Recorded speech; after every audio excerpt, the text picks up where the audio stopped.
Hi friends, എല്ലാവർക്കും recipes by രേവതിയുടെ ഒരു പുതിയ എപ്പിസോഡിലേക്ക് സ്വാഗതം. ഇന്ന് വന്നിരിക്കുന്നത് വളരെ സിമ്പിളായിട്ട് തയ്യാറാക്കിയെടുക്കാൻ വേണ്ടി പറ്റുന്ന നല്ലൊരു പലഹാരത്തിൻ്റെ റെസിപ്പിയുമായിട്ടാണ്. കുട്ടികൾക്കൊക്കെ ഒരുപാട് ഇഷ്ടമായിട്ടുള്ള ഈ ഒരു പലഹാരം എങ്ങനെയാണ് ഉണ്ടാക്കുന്നത് നമുക്കൊന്ന് നോക്കിയിട്ട് വരാം. അതിനായിട്ട് ഞാനിവിടെ 1/2 കിലോ ചിക്കനാണ് എടുത്തിരിക്കുന്നത്. ഇത് ബ്രസ്റ്റ് പീസാണ് എടുത്തിരിക്കുന്നത്. ഈ ഒരു രീതിക്കുള്ള ബോൺലെസ് ആയിട്ടുള്ള ചിക്കൻ വേണം നമ്മൾക്ക് ഇതിനായിട്ട് ഉപയോഗിക്കാനുള്ളത്. ഇത് നല്ലപോലെ കഴുകിയതിന് ശേഷം വെള്ളപ്പറ്റൊക്കെ നല്ലപോലെ മാറ്റിയെടുക്കണം. അതിനുശേഷം ഈ ഒരു രീതിക്ക് ക്യൂബായിട്ട് ഞാനൊന്ന് കട്ട് ചെയ്തെടുത്തിട്ടുണ്ട്. ഇനി മിക്സറിൻ്റെ ചെറിയ ജാറിലിട്ടിട്ട് ഇതൊന്ന് മാഷ് ചെയ്തെടുക്കാനാണ് പോകുന്നത്. അപ്പം ഞാനിതിപ്പോൾ 2 പ്രാവശ്യമായിട്ടാണ് അരച്ചെടുത്തിരിക്കുന്നത്. ഇതിൽ ശ്രദ്ധിക്കാനുള്ളത് നമ്മളുടെ ചിക്കനിൽ ഒട്ടും തന്നെ വെള്ളപ്പറ്റ് ഉണ്ടാവാൻ വേണ്ടി പാടില്ല. അപ്പോൾ ഈ ഒരു രീതിക്ക് നല്ല പേസ്റ്റായിട്ട് തന്നെ ഞാനിവിടെ അരച്ചെടുത്തിട്ടുണ്ട്. ഇതേപോലെ തന്നെ അടുത്തൊരു ലോട്ടും കൂടെ അരച്ചെടുത്തിട്ടുണ്ട്. അപ്പോൾ മൊത്തത്തിൽ അരച്ചെടുത്തതിന് ശേഷം ഞാനൊരു ബൗളിലേക്ക് ഇട്ട് കൊടുത്തിട്ടുണ്ട്. ഇനി ഇതിലേക്ക് ആവശ്യമായിട്ടുള്ള മസാലകൾ ചേർത്ത് കൊടുക്കാം. ഇതിലേക്ക് ഞാൻ ആദ്യം തന്നെ ഉപ്പാണ് ചേർക്കുന്നത്. ഏകദേശം 1 ടീസ്പൂണോളം ഉപ്പ് ചേർത്തിട്ടുണ്ട്. ഇനി ഇതിലേക്ക് ഗാർലിക് പൗഡറാണ് ചേർക്കേണ്ടത്. ഞാനിവിടെ 1 ടീസ്പൂൺ മുഴുവനായിട്ടും ചേർത്തിട്ടില്ല, 1/4 ടീസ്പൂണിലും കുറച്ച് കൂടുതലായിട്ട് ചേർത്തിട്ടുണ്ട്.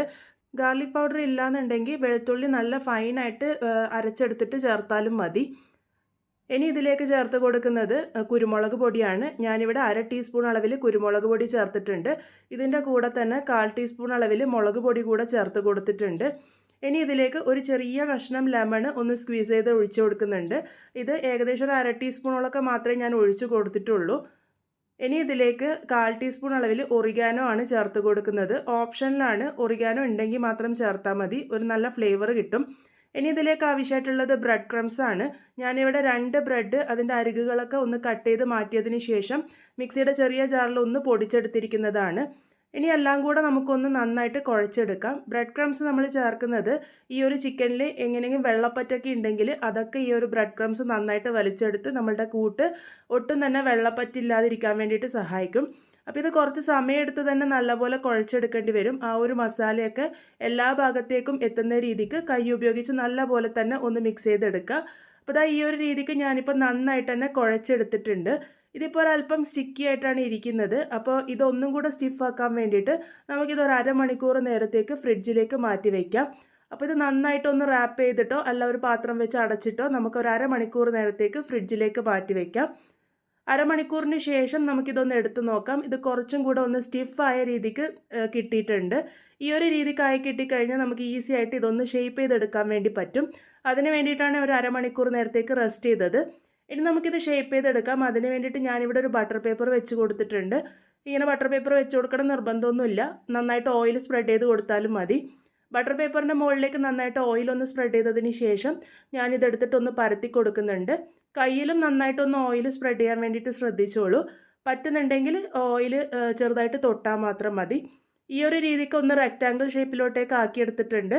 അതിനുശേഷം ഇതൊന്ന് കട്ട് ചെയ്തെടുക്കാം. അപ്പോൾ കട്ട് ചെയ്ത് ആ ഒരു കത്തിയിലും നന്നായിട്ടൊന്ന് എണ്ണ സ്പ്രെഡ് ചെയ്ത് കൊടുക്കുകയാണെങ്കിൽ ഒട്ടും തന്നെ പറ്റിപ്പിടിക്കാതെ നമുക്കിതൊന്ന് കട്ട് ചെയ്തെടുക്കാൻ വേണ്ടി പറ്റും. അപ്പോൾ ഞാൻ ഈ ഒരു വലുപ്പത്തിലാണ് ഇപ്പോൾ കട്ട് ചെയ്യുന്നത്. ഇതൊക്കെ നിങ്ങളുടെ ഇഷ്ടമാണ് എത്ര വലുപ്പം വേണമെന്നൊക്കെ. അതുപോലെ തിക്നെസ്സും ഒരുപാട് തിക്കായിട്ടോ അല്ല തിന്നായിട്ടോ എങ്ങനെ വേണമെങ്കിൽ നിങ്ങൾക്ക് ഉണ്ടാക്കിയെടുക്കാം. ഞാനിപ്പോൾ ഇവിടെ ഒരു മീഡിയം തിക്നെസ്സിലാണ് ഉണ്ടാക്കിയിരിക്കുന്നത്. അപ്പോൾ ഈ ഒരു രീതിക്ക് ഞാനിവിടെ ഒന്ന് കട്ട് ചെയ്തെടുത്തിട്ടുണ്ട്. ഇത് നിങ്ങൾക്ക് ഈ ഒരു ഷേപ്പിൽ തന്നെ തയ്യാറാക്കിയെടുക്കാം. അല്ലാന്നുണ്ടെങ്കിൽ ഒന്നും കൂടെ എന്തെങ്കിലുമൊക്കെ ഷേപ്പിലേക്ക് മാറ്റിയെടുത്തിട്ട് വേണമെങ്കിലും തയ്യാറാക്കിയെടുക്കാം. ഞാനിപ്പോൾ ഒന്ന് ചെറുതായിട്ട് അതിൻ്റെ ഷേപ്പ് കുറച്ചൊന്ന് ചെറുതായിട്ട് മാറ്റിയിട്ടുണ്ട്. വീഡിയോയിൽ കാണിച്ചിരിക്കുന്നത് പോലെ അരികുകളൊക്കെ ഒന്ന് റൗണ്ട് ചെയ്ത് നടുഭാഗത്ത് ഒന്ന് പ്രസ് ചെയ്ത് കൊടുത്തിട്ടുണ്ട്. ഇതൊക്കെ അവനവൻ്റെ ഇഷ്ടമാണ്, എന്ത് രീതിക്ക് വേണമെങ്കിലും തയ്യാറാക്കിയെടുക്കാം. അപ്പോൾ ഈ ഒരു രീതിക്ക് ഞാനിവിടെ ഷേപ്പ് ചെയ്തെടുത്തിട്ടുണ്ട്. കനം ഞാൻ കാണിച്ചു തരാം. ഒരു മീഡിയം തിക്നെസ്സിലാണ് ഞാൻ തയ്യാറാക്കിയിരിക്കുന്നത്. ഇതേപോലെ തന്നെ ബാക്കിയുള്ളതൊക്കെ തയ്യാറാക്കിയിട്ടുണ്ട്. ഇനി ഇവിടെ നമുക്കൊരു മൈദയുടെ കൂട്ട് ആവശ്യമുണ്ട്. അതിലേക്ക് 1/2 കപ്പ് അളവ് മൈദ എടുത്തിട്ടുണ്ട്. ഇനി ഇതിലേക്ക് 1/4 ടീസ്പൂണിൻ്റെ പകുതി അളവിൽ ഗാർലിക് പൗഡറാണ് ചേർത്ത് കൊടുത്തിരിക്കുന്നത്. അതുപോലെ തന്നെ 1/4 ടീസ്പൂണിൻ്റെ പകുതി അളവിൽ കുരുമുളക് പൊടി കൂടെ ചേർത്ത് കൊടുക്കാം. ഇതെന്നിട്ട് നന്നായിട്ടൊന്ന് മിക്സ് ചെയ്തെടുക്കാം. നമ്മൾ തയ്യാറാക്കി വെച്ചിരിക്കുന്ന ചിക്കൻ അത് ഈ ഒരു പൗഡറിൽ മുക്കിയതിന് ശേഷമാണ് നമ്മൾ ക്രം കോട്ട് ചെയ്യാൻ വേണ്ടി പോകുന്നത്. അപ്പോൾ ഇത് നല്ലപോലെ ഒന്ന് മിക്സ് ചെയ്തെടുത്തിട്ടുണ്ട്. ഈ ചേർത്ത പൊടികൾ ചേർത്ത് കൊടുക്കണം നിർബന്ധമൊന്നുമില്ല, മൈദയിൽ വെറുതെ കോട്ട് ചെയ്തിട്ടും ഇട്ട് കൊടുത്താൽ മതി. ഇനി നമ്മൾ തയ്യാറാക്കി വെച്ചിരിക്കുന്ന ചിക്കൻ ഈ ഒരു മൈദയിൽ നന്നായിട്ടൊന്ന് കോട്ട് ചെയ്തെടുക്കാം. ഈ ഒരു രീതിക്ക് എല്ലാം തന്നെ ഞാനിവിടെ കോട്ട് ചെയ്തെടുത്തിട്ടുണ്ട്. ഇനി ഇവിടെ നമുക്ക് ആവശ്യമായിട്ടുള്ളത് മുട്ടയാണ്. നമ്മളിത് സാധാരണ കട്ട്ലറ്റിനൊക്കെ ക്രം കോട്ട് ചെയ്യുന്ന പോലെ ക്രം കോട്ട് ചെയ്യാനാണ് പോകുന്നത്. അതിന് വേണ്ടിയിട്ട് ഞാനിവിടെ 2 മുട്ട എടുത്തിട്ടുണ്ട്.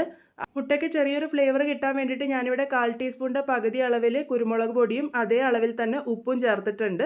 ഒന്ന് നന്നായിട്ട് മിക്സ് ചെയ്തെടുക്കാം. ഈ ഒരു കുരുമുളക് പൊടി ചേർത്ത് കൊടുക്കണമെന്ന് നിർബന്ധമില്ല. ചെറുതായിട്ട് ഉപ്പ് മാത്രം ഇട്ടിട്ടും ഇതൊന്ന് മിക്സ് ചെയ്തെടുത്താൽ മതി.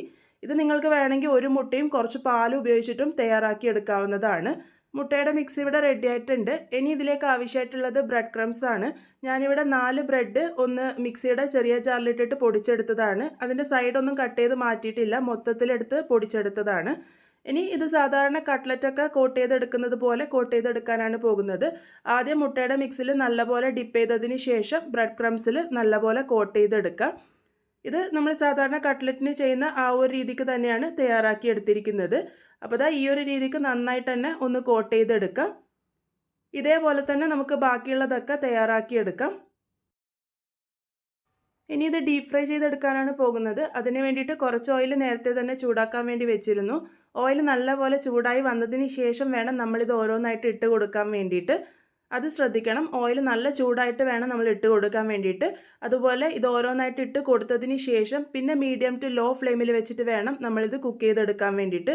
എങ്കിൽ മാത്രമേ ഉള്ളോളം വെന്ത് വരുള്ളൂ. അതുപോലെ തന്നെ ഇട്ട് കൊടുത്തപാട് അനക്കാൻ നിൽക്കണ്ട. ഒരു ഭാഗം നന്നായിട്ട് ഫ്രൈ ആയിട്ട് വന്നതിന് ശേഷം മാത്രം ഇത് തിരിച്ചിട്ട് കൊടുക്കുക. ഇപ്പോൾ ഇത് ഒരു ഭാഗം നന്നായിട്ട് ഫ്രൈ ആയിട്ട് വന്നിട്ടുണ്ട്.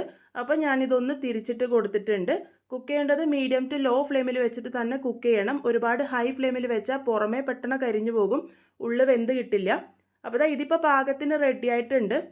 4 മുതൽ 5 മിനിറ്റിനുള്ളിൽ തന്നെ ഇത് പാകത്തിന് റെഡിയായി കിട്ടിയിരുന്നു. ഞാനിതിപ്പോൾ എണ്ണയിൽ നിന്ന് മാറ്റിയെടുത്തിട്ടുണ്ട്.